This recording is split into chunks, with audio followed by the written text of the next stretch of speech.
Hi friends, please subscribe to Amravati Media and press the bell icon for more latest updates. ఆయన వల్లే TDP Janasena విడిపోనున్నాయా? కూటమిలో పిఠాపురం కేంద్రంగా ముస్లిం తప్పదనే చర్చకు తెరలేచింది. ఎందుకంటే అక్కడ నుంచి జనసేన అధ్యక్షుడు పవన్ కళ్యాణ్ ప్రాతినిధ్యం వహిస్తున్నారు.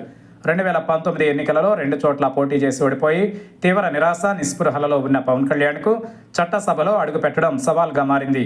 ఆ భయం నుంచి పుట్టిందే టీడీపీతో కలవాలనే ఆలోచన.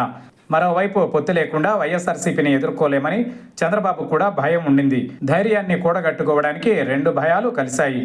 బీజేపీతో కలిసి కూటమిగా ఏర్పడి ప్రజల ఆదరణ పొంది అపరిమితమైన అధికారాన్ని దక్కించుకున్నారు. ఇంతవరకు అంతా బాగుంది. ముఖ్యమంత్రి చంద్రబాబు నాయుడుతో ఇంకా 15 ఏళ్లు కలిసే ఉంటామని ఈ మధ్య అసెంబ్లీ వేదికగా జనసేన అధ్యక్షుడు డిప్యూటీ సీఎం పవన్ కళ్యాణ్ ప్రకటించారు. కలకాలం కలిసి ఉండాలని కోరుకోవడంలో తప్పులేదు. జీవితంలో చివరి వరకు కలిసి ఉండాలని పెళ్లి రోజు అగ్నిసాక్షిగా ప్రమాణం చేసి 3 ముళ్ల బంధంతో 7 అడుగుల నడకతో కొత్త జీవితాన్ని ప్రారంభిస్తారు. కొత్త జంట ప్రారంభించే నూతన జీవితంపై ఎన్నెన్నో ఆశలతో ఉంటారు. కానీ 2-3 పెళ్లిళ్ళు చేసుకున్న వాళ్ళు కూడా మన కళ్ళెదుటే ఉన్నారు. ఇదేమయ్యా అని ప్రశ్నిస్తే కలిసి రాలేదని ఈజీగా చెబుతుంటారు. రాజకీయ జీవితమైనా అంతే, ఎన్నెన్నో ఊహించుకుంటారు. కానీ పరిస్థితుల్లో కలిసి రాకపోతే ఎప్పుడైనా విడిపోవాల్సి వస్తుంది. ఆంధ్రప్రదేశ్లో ముఖ్యంగా టీడీపీ జనసేన మధ్య అంతా బాగున్నట్టే పైకి కనిపిస్తుంది. కానీ లోపల ఏదో జరుగుతుందనేందుకు పిఠాపురమే నిలువెత్తు నిదర్శనం. పవన్ కళ్యాణ్ సోదరుడు ఎమ్మెల్సీ నాగబాబు లెగ్ మహిమ. ఆయన అడుగు పెట్టారంటే కొంపకు 3 వాకిళ్లు పెట్టాల్సిందే అని కూటమిలో చర్చకు తెరలేచింది.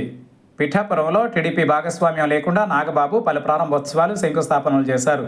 దీంతో జనసేనకు వ్యతిరేకంగా టీడీపీ శ్రేణులు నినాదాలు చేశాయి. ఇవన్నీ రాబోయే రోజులలో కూటమిలో ముస్లిం పుట్టడానికి దారితీసే ప్రమాద సంకేతాలు. రాజకీయాలలో పొత్తు శాశ్వతం కాదు. జనసేన అధ్యక్షుడు ప్రాతినిధ్యం వహించే చోట సమస్య తలెత్తినప్పుడు అది ఎక్కడికైనా దారితీయొచ్చు. చరిత్రలో మహా సామ్రాజ్యాలే కూలిపోయాయి. అందుకు ఎవరో ఒకరు కారణమై ఉంటారు. కూటమి విచ్ఛిన్నానికి ప్రధాన కారకుడు నాగబాబు అవుతారనే ప్రచారం జరుగుతోంది. అయితే నాగబాబు వెనుక పవన్ కళ్యాణ్ ఉండే గేమ్ ఆడిస్తున్నారనే వాదన లేకపోలేదు.